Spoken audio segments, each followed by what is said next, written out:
It's That Was Genius! Dabadoo. Yeah. Fabadoom ba. Yeah, there we go. Nice. Well, I think we've just replaced our theme tune, haven't we? Yeah, absolutely. Absolutely.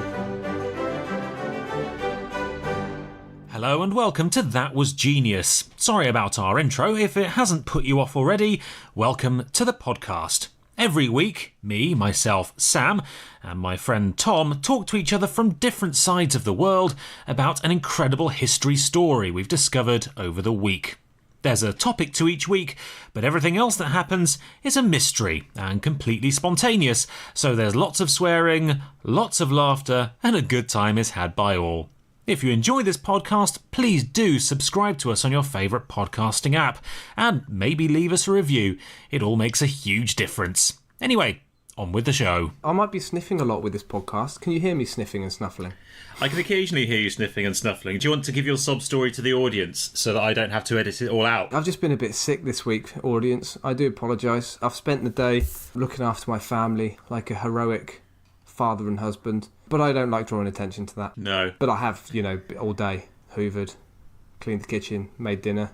But I don't like drawing attention to it, Sam. No, we won't talk about that absolute act of selfless heroism again. No. We'll just keep it in the back of our minds. Yep, I'll just keep it to myself, humbled in the knowledge that I've been a good husband and father. Did I mention I've been a good husband and father today? No, I don't think you did, Tom. That is husbandry. Indeed. Not well. I was going to say not to be confused with husbandry, which is the medieval act of breeding horses.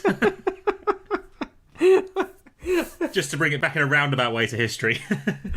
Yeah. Well, actually, my topic, I'm going to be discussing horses a fair amount today, Sam. Are you? Horses appear in my story. Do you have any animals in your story? The only animal I have in my story is the guy I'm talking about, who, I'm going to put it out there, Grade A bellend. Grade A bellend. He was a Homo sapien. A Homo sapien Grade A bellend. He was indeed. My chap was just a twit. I think there's a difference between a twat and a twit, isn't it? A twat is someone you want to punch. A twit is someone you just want to sort of roll your eyes. You want to hug because they're just idiots. Marvellous.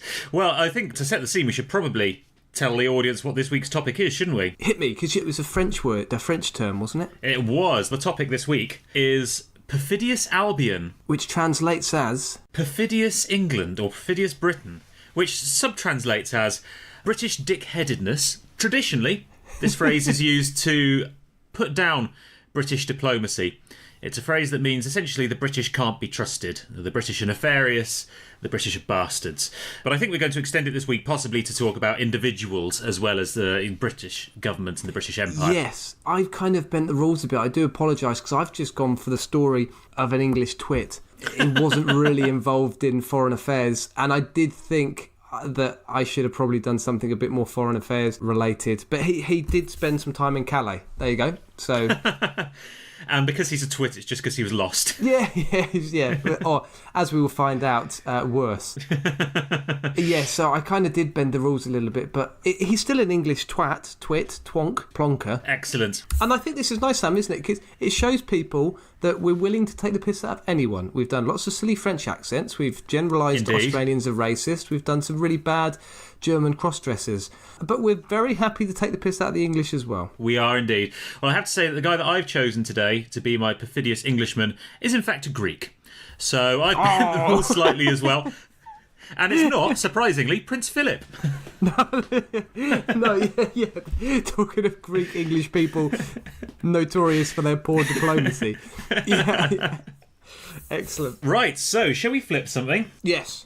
What I've got today, Tom, is a train ticket. Now, I know I've done train tickets before, but this ticket very specifically says on it, not a train ticket. Right. So a train ticket that's not a train ticket. Is it a train ticket in disguise? It's a receipt for train tickets.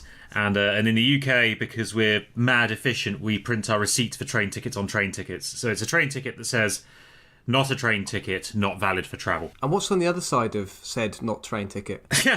On the other side, because it's printed on the back of a standard train ticket, it actually says this ticket is valid via any permitted route for the destination shown. Oh my God, I get confused. Right. What are you, ticket? Are you a ticket or not a ticket? What are you? Where are we going with this? I don't know. It's not a ticket. But it says it is. But it says it's not. Would you like the side that says it's not a ticket, Tom, or the side that says it is in fact a ticket? I'm going to go for it is in fact a ticket. It is in fact a ticket. Okay, we're flipping the not a ticket. It's landed. I've dropped it. Radio tension here. It's the side that says it's not a ticket. What did I choose? I can't actually remember. It's so confused with all the... You're going first. Or is it not a ticket? I'm going to go first. Right.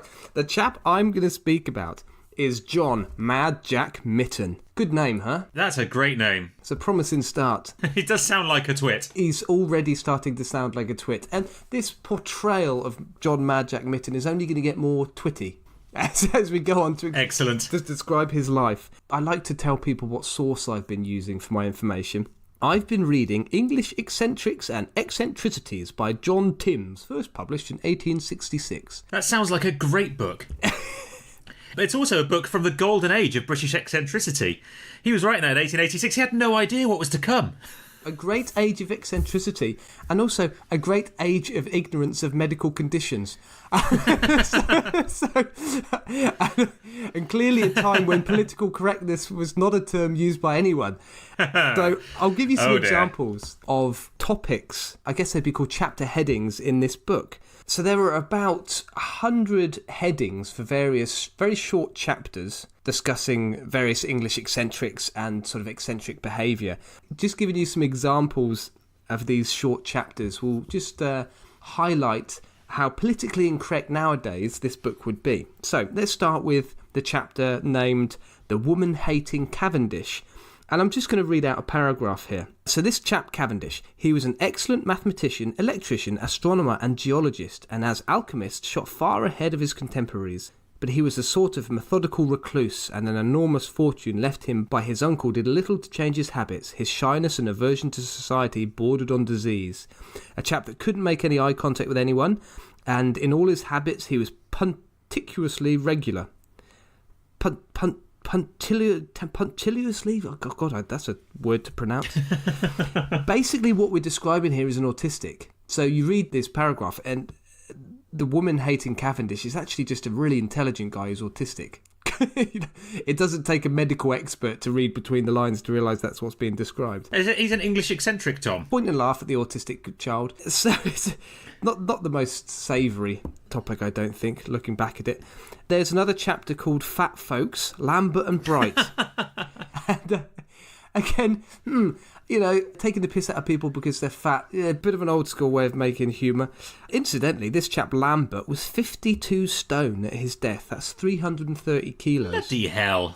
Yeah, 330 kilos. He was able to kick to a height of 7 feet, standing on one leg. So he's still quite agile for a big bloke. I like that. Commenting on his dancing prowess. Yeah. John Timms does highlight the fact that he wasn't the most agile, but he was surprisingly agile for his size. He was an excellent swimmer who could swim with 2 men on his back. Wow. Very buoyant. And he had a special carriage made for him to travel to London. And John Timms goes on to talk about a few other fat people, as he calls them. I can't help but feel, Sam, if you were that big... I've just Googled, Tom, out of interest, I've Googled the heaviest man in the world, and he's not far off it. No. Heaviest man in the world, John Brower Minnock, 442 kilograms in 1976. Cool, blimey. In the modern era, you can get fat through just eating too much, can't you? I get the impression if you were that big in the early 19th century, there's got to be an element of a medical condition, surely. Yeah, yes. And John Timms even refers to the fact that this Lambert chap didn't eat a huge amount. He wasn't a big eater. So, yeah, I don't know. Neither of us are medical, but again, I get the impression that John Timms is sort of pointing the finger and making people read in awe about someone who probably had a disability. What follows on from this chapter about the fat folks, Lambert and Bright, is Epitaphs on Fat Folks. That's the name of the next chapter, and I'll read one, Sam. Therefore, good people, here 'tis seen, you plainly may see here, that fat men sooner die than lean. Witness, fat Johnny Holder. So witness, fat Johnny Holder doesn't even rhyme with the rest of that. But anyway, so that's the moral of the story, Sam. Fat people die sooner than lean people. But there you go. And then there's also another chapter which is called Count Boruwalaski, the Polish dwarf. So we're now having a good rubberneck at someone who's got a disability, which means they're short. Interestingly, I've heard of him. Have you? I can't think from whence, but the name rings a bell. Not the way you pronounced it, but the name rings a bell. I imagine he toured courts in Europe as a sort of unique individual, I suppose. Yes. Anyway, this chap, John Mad Jack Mitten, having read about him, I don't think this guy's got any serious mental illnesses. He comes across as just an upper-class twit, to be honest. Let's set the scene here. So the chapter is called The Spendthrift Squire of Halston. That's John Mitten. Here's a quote. In the Great Civil War, Mitten of Halston was one of the few Shropshire gentlemen who joined the parliamentary standard. From this gallant and upright parliamentarian, the fifth in descent was John Mitten, the eccentric, wasteful, dissipated, open-hearted, open-handed squire of Halston, in whose day and by whose wanton extravagance and folly, a time-honoured family and a noble estate, the inheritance of 500 years, was recklessly destroyed. There you go. That sums him up beautifully. So basically, partying ponce. He's a partying ponce who spent an absolute fortune, and we're talking an absolute fortune here. So he was born in 1796. His father died when he was 18 months old, and so he had to wait 20 years or so until he was able to take his inheritance. And so the value of his inheritance was accumulating massively in these 20 years. His estate was worth about £10,000 per year at the time, which is just under £1 million in modern money a year. Very nice. As a child, he was a scapegrace, which is a word I learnt during this week. Scapegrace. Great name. Basically a little toe rag. He was expelled from Westminster and Harrow schools, and for those of you who aren't from the UK, they're two of the most prestigious private schools in the country. Probably in the world, realistically. Yeah, probably. He was home tutored, but he was a bit of a turd. He once put a horse in one of his tutor's rooms, and horses will come back in this story. There's a number of horses being asked to do rather strange things in the life of John Mitten. How Caligula's? No, not in that sense, but not far off. He managed to get places at 2 universities, but did nothing there. So at the age of 19, he buggers off to France. This is just after the Napoleonic War, I think, and joined the 9th Hussars, but he never saw any fighting and just gambled, and by all accounts gambled very badly and lost a lot of money gambling. In 1818, he marries the daughter of, now get this name, Sam, this is a wonderful English aristocrat's name, Sir Thomas Tyrwhitt Jones of Stanley Hall. That's a very Jane Austen name, isn't it? Sir Thomas Tyrwhitt, but I like to pronounce it Tyrwhitt. Is it Tyrwhitt or is it Tyrwhitt? It doesn't matter. It's Tyrrwhitt. Yeah, I think that's pronounced Tyrwhitt, but it doesn't matter. I'm not going to be pedantic. I prefer Tyrwhitt. Just like you'd say Tyrwhitt. So that's how I prefer to say it. Unfortunately, she died at 1820, so there's a sad streak in this story. But again, this is the early 19th century. I don't think it's uncommon for your father to die when you're quite young and to have people die in childbirth, etc. So she dies after 2 years of marriage. Here's a quote. After his wife's decease, the wayward extravagance which marked the career of John Mitten had probably no parallel. So it all kind of goes a bit downhill from here. Listen, here we go. Sound effects. That's me turning over the page of my notes. Very nice. I compliment my sound effects. He marries again quite quickly, but ends up single again because she runs off when she finds out he's such a prat. So he decides to go into politics. He becomes the MP for Shrewsbury, and he does this by giving all his constituents £10 to vote for him. There's quite a lot of money at the time. I mean, obviously very corrupt, but... Yeah, a simple but effective way to get into Parliament. But he found it very boring in Parliament, and so after 30 minutes he decided he wasn't going to be a politician, so all those £10 notes he was giving out were wasted. After literally 30 minutes? 30 minutes, we are told. 30 minutes, he got bored. He was sitting in Parliament, it was boring. And I'm going to go into more detail shortly about how Mitten blew his money. I'm deliberately just giving you an overview of his life before I go into some specifics about what he was up to. But you can see why he would find this boring when I go on to what he was up to. So it looks as if around this point, Mitten starts to sell off land to pay debts. An advisor tells him that he can save his Shrewsbury estate if he just lives off £6,000 a year. A mere a mere £6,000 a year. So 600,000 odd pounds. Oh, how much would that have been? £6,000 per year. Oh, I didn't work that one out. Yeah, if 10,000's a million, then 6,000 is 600,000. There you go. Yes, good calculations, Sam. Well done. Boom. That's right. Very sharp. Very sharp. I know my 10 times table. 1 times 10 is 10. 2 times 10 is 20. To escape his debtors, he flees to Calais. And what have we got here? We got a little quote from his biographer. So this is actually the biographer. I couldn't get a hold of his biography, which is written by a chap called Nimrod. Ironically, Nimrod being another word for a stupid person. Absolutely. What do you call it when someone has a pen name? I guess it's called a pen name, isn't it? Anyway, this chap's real name wasn't Nimrod, but he wrote under the name Nimrod. His real name was Fuckwit. His real name was Numbnut. Big dumbass. Oh, I'll never be taken seriously as an author with this name. I shall choose something classy. So Clarence Cockwomble. Bertie Bellend. That's what I shall be called. Bertie Bellend. Lord Thomas White.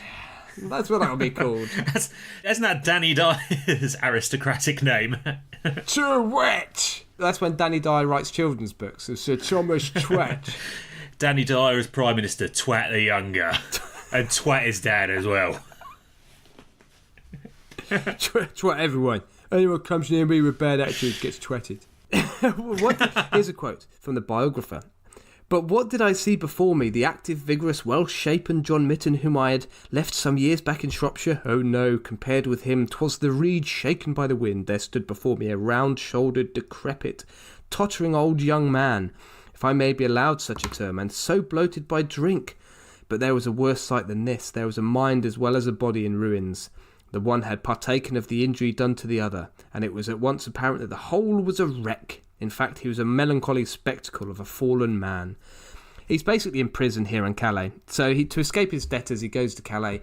He does get it put in prison. He then gets transferred across to London, and he dies in a prison at the age of 38. Jesus. Sad end to the story, isn't it? I know. Well, that's why I thought I'd quickly get the sad bits over and done with, then we can take the piss out of what he was up to. Oh, good. So we're going back a bit. Good. Yeah. Don't worry. This is just a quick overview. Now the fun bit, Sam. In the last 15 years of his life, he squandered the equivalent of £40 million in modern money. Nice. £40 million he squandered. How did he squander that money? Well, I'm glad you asked. I'm hoping we've got a poem. Have we got a poem? No. He bought prostitutes and leather boots. No? I was hoping for great things. Prostitutes and leather boots. Oh, brilliant. That was and diamond rings good, and other things. I'm going a bit Pirates of Penzance now. Give me 20 minutes to half an hour and I will zing back with a song for you. Why did you decide to ad-lib a really fast song? Do a slow one. It gives you more time to think up the next verse. This shit I'm buying. Prostitutes and leather boots. Diamond rings, silken strings. Anyway, I'm just going to throw some things at you here, Sam. These are some of the things that Mitten got up to. He would go duck shooting quite often, and when he got excited on horseback, when he was running after these, well, he wasn't running, he was riding after these clothes, he would often just take his clothes off, Sam. You did say he was running after the clothes. No, that's a bit weird, isn't it? That's a bit like an LSD trip. A man on horseback chasing after some clothes. Yeah. While it did involve him getting naked, it could well be an LSD trip. We've all been out, air quotes, duck hunting, and come back 3 days later thinking we've seen the black dog. Have we? I haven't. When did you do this? Never. Right.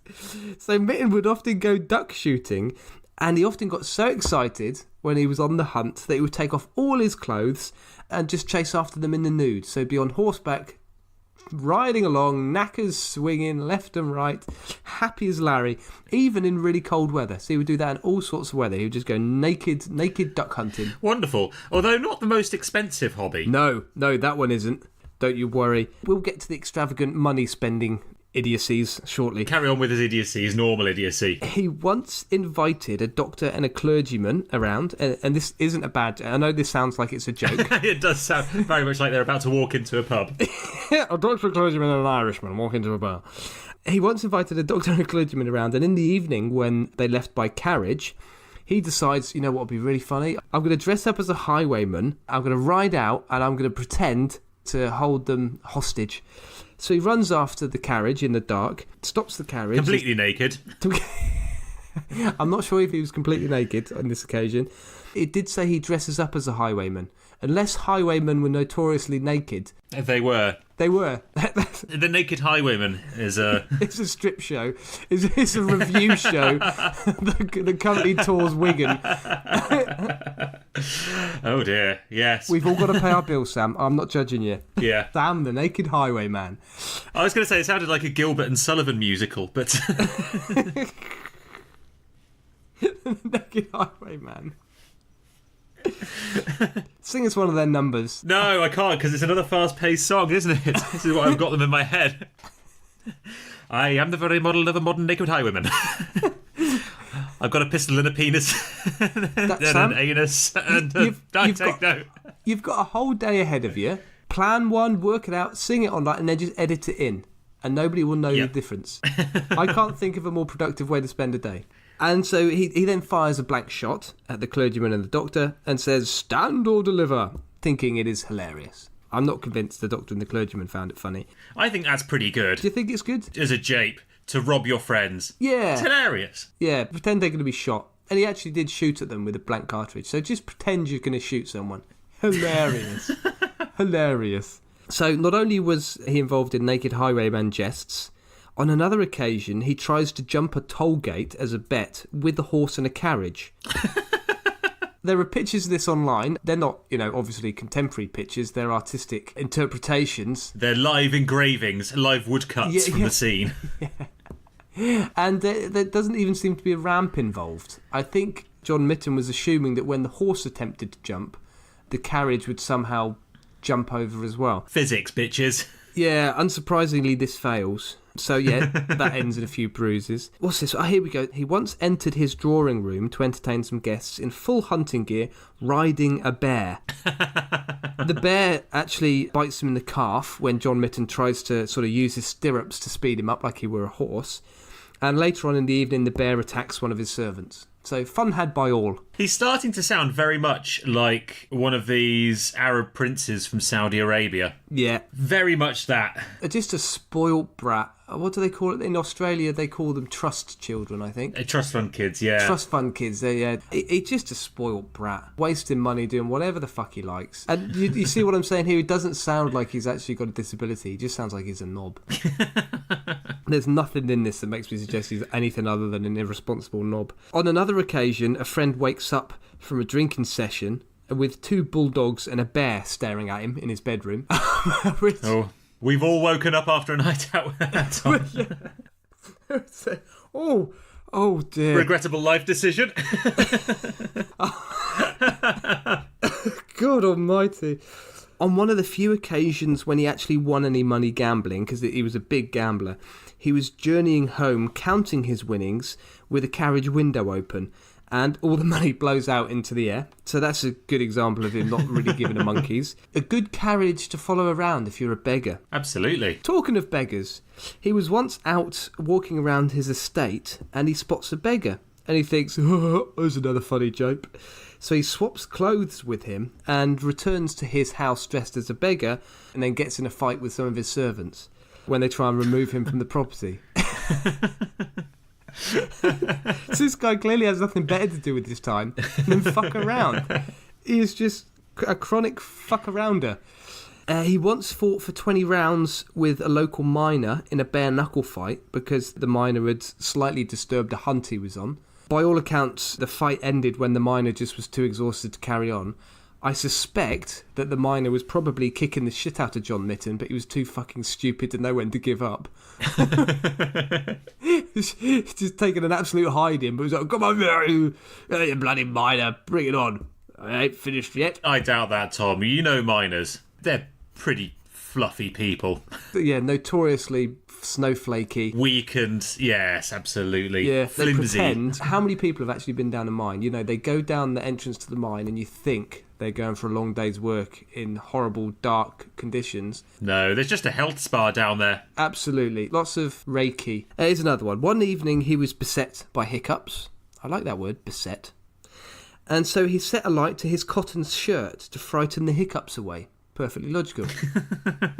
He quickly goes up in a blaze and has to be put out by two people who just happen to be walking past his hotel room, I think, and happen to hear his cries. He's dancing around in a bloody cotton shirt that's fully alight.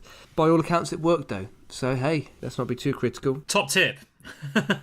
From Tom and Sam's podcast, that was genius. Hashtag life hacks. Set light to your shirt to get rid of hiccups. Send us your videos of you getting rid of your hiccups by setting light to your shirt, please. An edit by Sam later on. Don't. That wasn't even an edit by me later on. I said that at the time. The magic of audio. For a bet, he rode his horse into the Bedford Hotel and Lymington Spa, up the grand staircase, and then he jumped it over diners and out of a window. For a bet. With a carriage? He once killed a horse. The best anecdotes start with deaths of horses, don't they? He once killed a horse by giving it a whole bottle of port.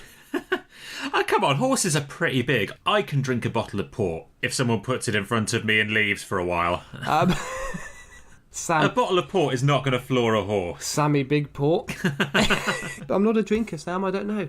But supposedly he kills a horse by giving it lots of port. He does drink a lot of port. Yeah, he's a big port drinker, this John Mitten.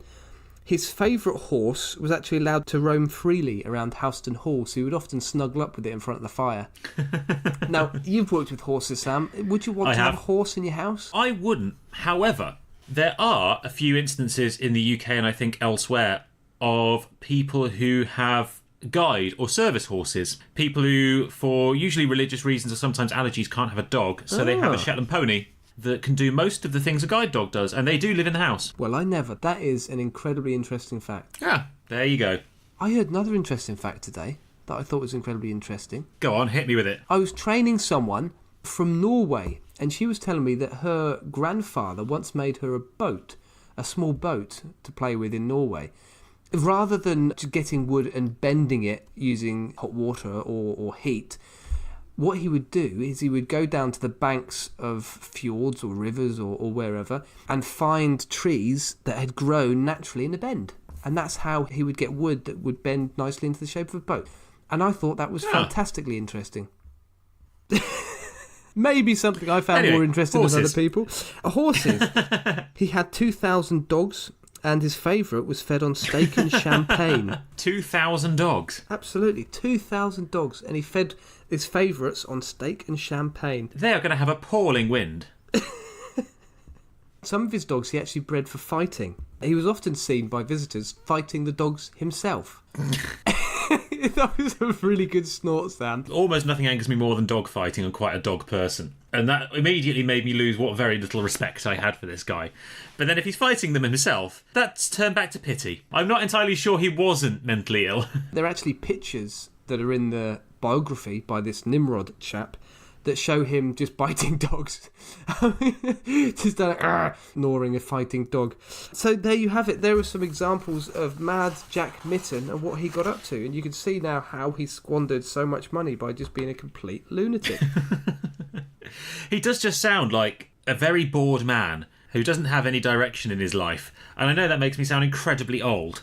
Yes, well, yeah, he did lose his father at the age of 2. Maybe he just required a good father figure in his life. Maybe. He could have also just been a cunt. Hard to say, isn't it? Hard to say. Hard to say. I'm not surprised his second wife left him. No, it seems like a complete nutcase. Before he goes to Calais, which is where he first ends up in prison in France, he meets an attractive young lady on one of London's bridges, and I think he agrees to pay her £500 a day or something to stay with him. Jesus. Seems like he's pretty lonely as well. He was kind of like a 19th century Michael Jackson, wasn't he? I'm not sure Michael Jackson ever fought a bear. Did he fight a bear? No, he never fought a bear in any of his music videos. No, I don't think so. I could say that fairly confidently. Absolutely fascinating, Tom. What a strange and bizarre man. Very little to do with Perfidious Albion, but I'm glad you found him. I did think, as I was researching this, I'd probably misheard the topic. I thought it was English twits, but I did have an inkling that it was actually supposed to be bad English diplomacy. My apologies. That's all right. I'm glad that you had the confidence in yourself to plough on and think, do you know, I'm not entirely sure this is the topic, but I want to talk about this guy anyway. But this guy's completely bonkers. It was worth talking about. Absolutely. And I'm sure at some point in his life, in his military career in France, he ripped off a Frenchman. Oh, by all accounts, I don't think he did. I think he was constantly losing. Or got ripped off by the Frenchman. yeah. He doesn't come across as a particularly successful individual when he was trying to gamble or rip people off. Or indeed in life. No, despite having all the cards dealt in his favour. Oh, well, there you go. Mad Jack Mitten. Rhymes with kitten. Rhymes with kitten. Damn, should have stuck that in the song. Well, Tom, I'm going to talk about someone who wasn't a twit, but was definitely a twat. And that man is, you like my intro, it's slick, yeah? Smooth.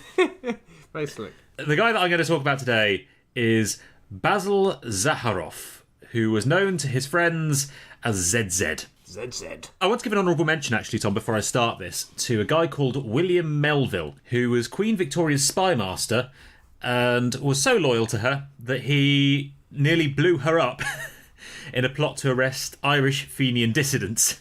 But I'm not going to talk about it too much because I want to save him for another podcast, I think. But he is the kind of the inspiration for M in James Bond. Absolute psychopath of a man who was the enemy of Irish Republicans at the end of the 19th, beginning of the 20th century. An incredibly interesting guy. But I'm not going to talk about him today. He's just my honourable mention. I'm going to talk about Basil Zaharoff. But I'm going to pronounce this a myriad of different ways. One of them will be right. Or ZedZed. Go with ZedZed. Difficult to get wrong. So ZedZed was a Greek salesman working for Britain's Vickers Arms Company. Vickers Arms? Yeah, so Vickers. You think of the Vickers machine gun and Vickers tanks and things from World War One and World War Two. Huge arms company. Oh. Big makers of ships and cannons and all of this. I was thinking of clergymen with no arms. Someone's got to supply them. I see where, yes, I can see how that confusion would legitimately arise. A good open span. That's what you want with a Vickers Arms, isn't it? Absolutely. Come hither, arms, to welcome in the flock. Yes. Yep. But no, I was talking about the other Vickers Arms Company, the one that made guns, and other things that definitely were not holy. And ZedZed was the salesman and a board member for Vickers Arms Company, and essentially he single-handedly ramped up World War One, started some of the World War One conflicts and the post-World War One conflicts single-handedly, and became an absolutely key figure in international politics, both for his own benefit, for his employer's benefit, and for Britain and France as well. So a guy who really had fingers in many pies, incredibly powerful industrialist, and con man, and arsehole. Excellent. He was born into, not poverty, but kind of lower middle class, in the town of Mughla in southwestern Turkey in 1849. His dad was Greek and was a merchant. And ZedZed very quickly grew up into a young man of very few morals. So his first job was as a brothel hawker, touting girls in the street. Nice. Yeah, that's pretty good, isn't it? Oh, it gets worse, Tom. So his second job was as an official arsonist for the Constantinople Fire Brigade. I'm glad you did take on the Fire Brigade. Hold on. Yep. I thought you were going to go as an arsonist for the brothel, and I was starting to worry whether arsonist had two meanings. No. It's getting hot in here, so take off all your clothes. He was hired by the fire brigade to start fires. Yes, so the Constantinople Fire Brigade was incredibly and quite famously corrupt. And they had a number of arsonists on the payroll whose job it was to go into stately homes, museums, government buildings, and start fires so that the fire brigade would then charge an extortionate amount to these wealthy citizens of Constantinople to go and put the fire out and save the family silverware, or more often steal the family silverware. God, we've been starting fire. I can't remember We did start the fire. What's the rest of the words of that song? That's all I can remember from that song. I don't know. You know the song though, don't you? I know the song. Since the world was turning, I've been yearning to start a big fire. Yes, what a musical episode this is. We'll have to release the live soundtrack as bonus content. So anyway, back to ZedZed. As he grew older, he moved between Britain, where he was a trader in Greek and Turkish goods, which he quite often stole from himself for insurance purposes, and he also moved around in the US, where he invested quite heavily in railroads. And he married local women in both countries simultaneously, a builder's daughter in Britain, and posing as variously a count or a prince in the US, a New York heiress. Ooh. And was pursued and chased internationally for bigamy, which I think he got away with on the basis that he was using two different names. Oh, that's all right then. That makes it fine, right? Yeah, absolutely. That makes it fine. So, having married in Britain, he is now a British citizen, he has a British passport, and therefore readily qualifies for a life in pursuit of Perfidious Albion, British dick-headedness. So that's how I managed to shoehorn a Greek into this week's topic. So it was no surprise that a man of such high moral fibre very quickly got involved in arms dealing, and equally quickly got a reputation for being very, very good at it by having very, very few morals. And his first job was for a Swedish arms company which was called Nordfelt, where he did two particularly bastardic things. Nordfelt had two very bad inventions. The first was a frankly ridiculous 10-barreled machine gun type thing, which went head-to-head with the American Herman Maxim's machine gun in 1886 to 1889. Now, the Maxim machine gun, very, very famous. It's the first proper machine gun, and it's really the one that was involved in World War I, causing countless millions of casualties. Horrible weapon, but very, very successful and a very, very good design if you're into that kind of thing. So the Maxim gun was excellent. It was light, it was simple, it was cheap, but it was also sabotaged by by ZedZed's agents, and it broke in trials repeatedly. And simultaneously, he launched a PR campaign amongst European militaries to basically discredit this weapon as interesting looking but badly made, expensive, too difficult to use. Herman Maxim's the only man who can possibly use this thing. The Maxim gun was completely discredited, barely sold at all in Europe, at which point Nordfeld bought him out, and ZedZed bought him out. And a couple of years after that, the Vickers Arms Company bought out that company, at which point all of these supposed problems with the gun disappeared overnight. And it turns out that suddenly, with absolutely no changes whatsoever, this is a fantastic gun that can be sold in vast quantities to militaries all over the world at incredible profit. Oh, he sounds like one of those shady characters you go to if you want to get a dirty job done, doesn't he? Very, very, very much. Yeah, this is exactly this guy's bag. Yeah. And the second bad invention that Nordfeld had was one of the world's first torpedo-firing submarines. So submarines have kind of existed as toys and playthings before. There have been some very unsuccessful military experiments with putting giant drill bits on the front of them to drill holes in ships and that kind of thing. They really? That's a brilliant idea. Yeah. It's not a brilliant idea, it's a shit idea. Yes, but it's a fun idea. So they created one of the world's first steam-powered torpedo-firing submarines, developed in around 1886. And it was... Steam-powered? Yes. And unsurprisingly, putting a giant steam boiler in a can underwater, it was an absolute death trap. Yeah, God, and steam engines produce smoke, don't they? Yes, they do. Yes, among many other things. Yeah, smoke and steam and heat. And where does that go in a submarine? Well, it goes into the crew, Tom. It was so hot and dirty inside. Breathe more, you bastards! The crew would faint within minutes. It did have a small chimney out the top, so it wasn't very stealthy because there'd be a huge cloud of smoke coming out of the water, so you knew where the submarine was. Yeah. At the time, very little you could do about it. But anyway, it couldn't steer properly, and it had a nasty habit of flipping upside down and sinking whenever it fired its torpedoes. So really a pretty bad design. I'm done. And I'm spent. Yes. Oh, was that good for you, dear? So anyway.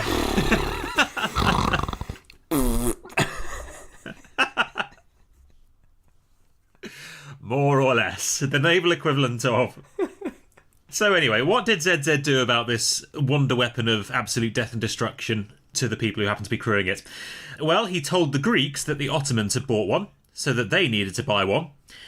And he then told the Ottomans that the Greeks had bought two, so that they needed two. Classic. So what he did was he played the two powers off against each other. He then very cleverly went to the Russians and told them that there was a new naval arms race happening in the Black Sea, and that Greece and Turkey were going at it with these new wonder weapons, and that Russia should really get on board with this or risk losing out. So the Russians bought two as well. At the same time, there was a Spanish engineer called Isaac Peral who had developed, unsurprisingly, a working submarine.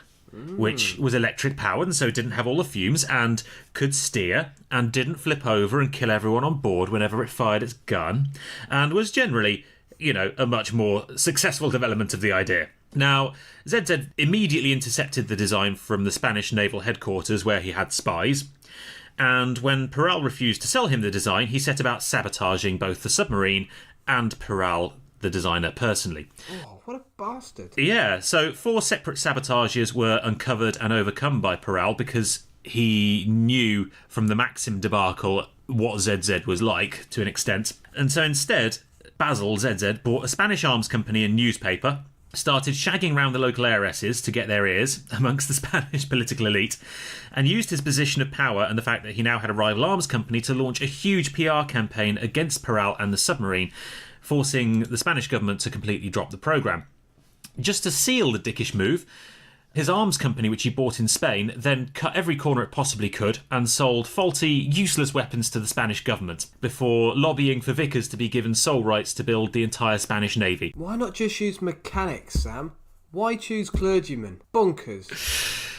Well, yes, never trust a vicar to build a navy. You'll be able to fit an awful lot of animals on board, 2 of each, but little more than that. Yeah. Very good in a flood. Very bad in a major international conflict zone. Too peaceful. Indeed. Apart from all the fire and brimstone stuff. So, now a major salesman within the arms company known as Vickers Not Vickers. Oh, you did explain that to me earlier. Sorry. Basil had free rein to continue his tactic of scaring both sides of conflict into buying weapons from him by drumming up conspiracy theories and resentment. And he bought banks all around Europe in order to finance these deals. So he bought... Where is he getting his money from? The money he'd scammed investing in railroads in America and selling dodgy arms in Spain and elsewhere. He scammed his way up from brothels all the way up to bloody buying banks. Well, and tacitly he was being given money by the British government to stir up trouble in Europe. So he was able to buy several banks, which he used to finance loans to governments in developing countries and major powers in Europe as well. So he could give them very good deals, finance on the guns that they were buying. And he also bought newspapers in every country as well throughout Europe to launch PR campaigns. And in fact, in the run-up to World War I, when the big arms race was taking place between Germany and the Central Powers and the Allied powers, Britain and France, he had press releases printed in both Germany and France saying that the weapons the other possessed were far superior, and so they needed to make and buy more weapons themselves. So France needed to buy more French weapons, and Germany needed to buy more German weapons because the other had weapons which were far more powerful. Now, of course, the weapons on both sides were identical. They were absolutely the same, both being made by the Vickers arms companies and their local subsidiaries, being made in factories which were largely owned by ZedZed. And, of course, all of this time he was also feeding back information from his different contracts in the Central Powers to the governments in Britain and France. So Britain and France knew exactly which guns the Germans were buying and how many. So he was acting not only as a war provocateur and profiteer, but also running a huge network of spies and agents extending through the military headquarters of almost every major power in the world. He got away with it by buying himself prestige and power and the love of the public by building retirement homes for soldiers and sailors and offering war widow packages to politicians in Britain and France, often in the form of an envelope of cash left on the desk and slipped quietly into the drawer of some politician. Yeah. He really rose, this guy, considering he started off as a professional arsonist and brothel merchant. He rose through the ranks, this guy.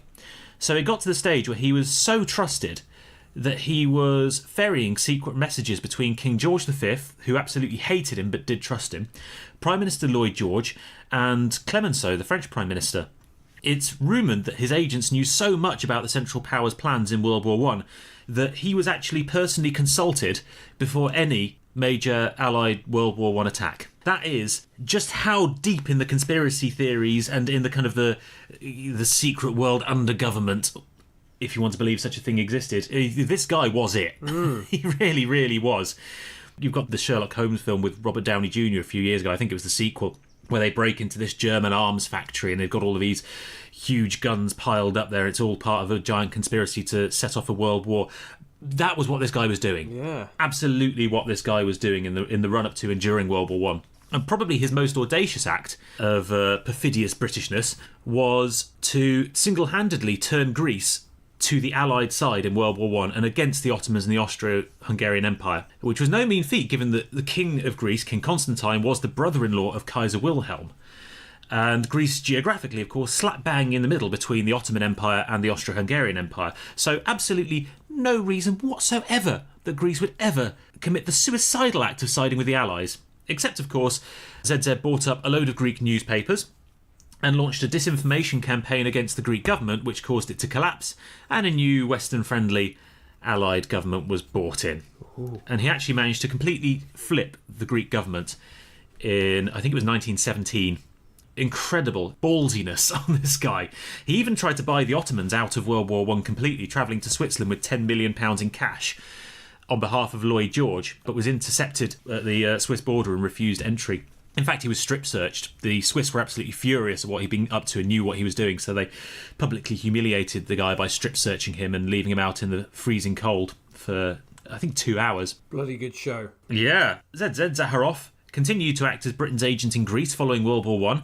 He single-handedly encouraged / set about the 1919 to 1922 Greco-Turkish War, or Greco-Ottoman War, in which Greece, which had been promised lands in Turkey by the British government, invaded and was roundly dicked on by the Turkish. But he more or less started that war. He was the go-between who handed over cash bribes and funded this, that and the other, and funded various societies and friends with high-up powers in the military. His connections were absolutely unbelievable. He was eventually made a Knight of the Grand Cross in the UK for his clandestine services in World War I, after writing to the British government a letter in which he, and this, for some reason, this really makes me, it's like fingers down blackboard when he writes this, Tom. I hate what he writes. But he demands chocolate for ZedZed, which just sounds like the most horrible, disgusting pimp thing. Chocolate for ZedZed, it does, doesn't it? Chocolate for ZedZed, which was his way of demanding a peerage or demanding a knighthood. That sounds horrible. That sounds like a big, fat, wealthy man laying in bed saying, chocolate for ZedZed. ZedZed needs sugar. Yeah. 3 prostitutes walking in that have been trafficked from Eastern Europe. Sounds horrible, doesn't it? Absolutely. Completely makes my skin crawl. Yeah. I mean, everything about this guy makes my skin crawl. The bigamist womanizer sleeps his way into the corridors of power, turning countries against each other. He's probably responsible for millions of deaths, indirectly, this guy. What a turd. What a turd. So he was given this knighthood, which he shouldn't have been given, because he was a French citizen at the same time. He also had French citizenship. So he shouldn't have been given this knighthood, but he was. And he styled himself Sir Basil for the rest of his life. He had other dealings. He ended up running the Monte Carlo casino in return for favourable terms for the Monte Carlo government in the Treaty of Versailles.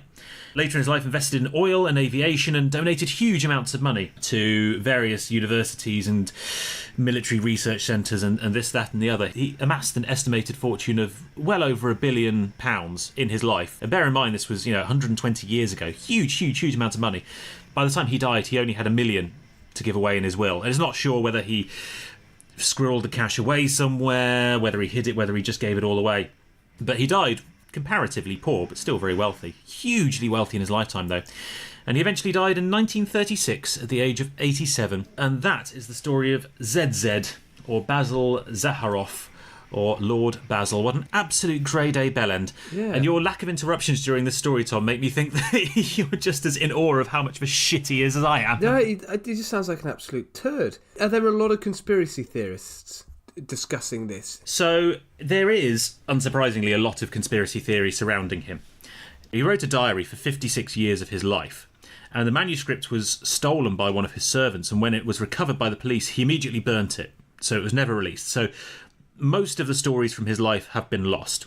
He was an avid storyteller himself. He loved to make things up, and there's an awful lot of other stories about what he got up to and what he did, most of which is absolute nonsense. He made it up himself for a laugh. So what survived and what I've talked about today is the stuff that's been fact-checked and has actually happened, and there's documentary evidence and letters between government officials that corroborate all of what's been said today. But obviously there's vast tracts of conspiracy theory surrounding him. A lot of stuff about these global conspiracy theories and the cabal and all of these kind of anti-Semitic theories about industrial barons. Yeah. A lot of that floating around. Rothschild stuff, yeah. But yeah, an awful lot of conspiracy theories, unsurprisingly, surrounding a guy who probably did more than anyone else to start World War One. Yeah. And made an enormous amount of cash off it in the process. Which in itself is just a bit unpleasant, isn't it? Even if he wasn't involved in starting the war, just making money out of war is fairly unsavoury, isn't it? Like that on its own is enough to raise heckles and raise eyebrows. Yeah. But the fact that he was not only selling arms, he was selling arms to both parties whilst running the newspapers that were drumming up the hatred towards the other parties. Yeah. Like we talk about fake news today and propaganda. I mean, he was a master of it 100 years ago. Yeah. Like he was absolutely the king of doing this, and all the time acting as an agent for British arms manufacturers and the British government and the French. There you go. Appalling. Absolutely. What an appalling person. But it's okay because he died rich and happy with a knighthood. Yeah. So there we go, Perfidious Albion. Well, I'm glad neither of us really got it right, because he was actually Greek, wasn't he, Sam? He was, but he was a British He was citizen. a British citizen who was really Greek. Working on behalf of the British government. So my chap was British, but he just didn't do any diplomacy or foreign affairs stuff. In fact, quite the opposite of. He was too busy fucking around. Riding horses through hotels. Yep, absolutely, and riding bears through the guest room. Sounds a bit like Vladimir Putin, doesn't he? I think combine the two, and Yes, we've cumulatively created Putin by accident. absolutely. Well, that's what, when you were describing all the manipulation of the media. There's obviously tactics that are still being used by major powers. It's always worked. Absolutely, and I'm worked. sure the Western powers do a little bit of it themselves as well. Oh yeah, undoubtedly. There we go. What a pair of cunts. And that's the name of the episode. So, Tom, have you got any thoughts on what we could do next week? Cheats. You want to do cheats? I want to. Okay. The theme can be cheats. Okay, kind of a follow-on from Historic Con then we did a few weeks ago, but... Sort of. I'm going to go down a slightly more sporty route if we go for cheating. Well, I'm happy with cheating. I think, unsurprisingly, possibly to our regular audience, we'll not be doing a sporting one if I can help it. Oh, no, but you could, there are many examples of cheating in horse racing and all sorts of things. Yeah, still don't Casinos. care. But I'll definitely do cheating. That sounds like a great one. I think that's going to be a lot of fun. Okay, good. We'll do cheating next week. We'll do cheating. And if you want to hear cheating, or indeed you want to hear any of our previous episodes that we've done, you can. That's right, you can. And it's absolutely free. All you have to do is click that subscribe button on your podcast platform of choice, and you will get access to all new episodes in your inbox every single bloody week. And you can go back and check all the old ones as well. Tom, would you like to tell them about our social media? Yes, we have social media. You can join. We do. You can join us on Instagram, and our Instagram URL is At That Was Genius. You can follow us on Twitter. Our Twitter username is That_was_genius. And you can also join us on Facebook. That Was Genius Podcast. Excellent. Great work. Nothing if not inconsistent, Tom. Nothing if not inconsistent. That was beautiful. If you want to review us, please go ahead. We would love to have more reviews. It helps us grow, doesn't it, Sam? What's going on in the background? Right, yes, Is it a does. hovercraft just turned up? Oh, yes. Men in balaclavas have just come to take me away. Apparently I'm spouting too much history truth. Either that or my next door neighbour has just started trimming his hedge. Ooh, matron. So I think we should... So on that note, I think we should probably wind up this little podcast. Excellent. So thank you all so much for subscribing, and please do review. And don't forget, if you share our podcast, one of our episodes, on your favourite social media app and tag us in it, you could win a T-shirt. T-shirts are great, by the way. They look really good. And you don't have to review or share stuff online. If you're on the tube at the moment, for example, and you enjoyed what you heard, just give the person next to you a bit of a nudge. And when they look around, say, hey, I've got a great little podcast for you to listen to. Sharing is caring. And on that note, I think we should probably say goodbye, shouldn't we? We should say goodbye. It's goodbye from me. And it's goodbye from him. So we can't keep doing two Ronnies exits. Yeah, we can. Bye, everyone. Bloody strimmers. Hello everyone, this is Sam here. Just a quick shout out to our podcasting friends at Spy Stories. Every Sunday they put out a biography of some of history's greatest spies. Kind of fitting considering ZedZed and what we've been talking about today. They're a cracking little podcast, do go and check them out. That's Spy Stories with new episodes every Sunday night on all good podcasting platforms.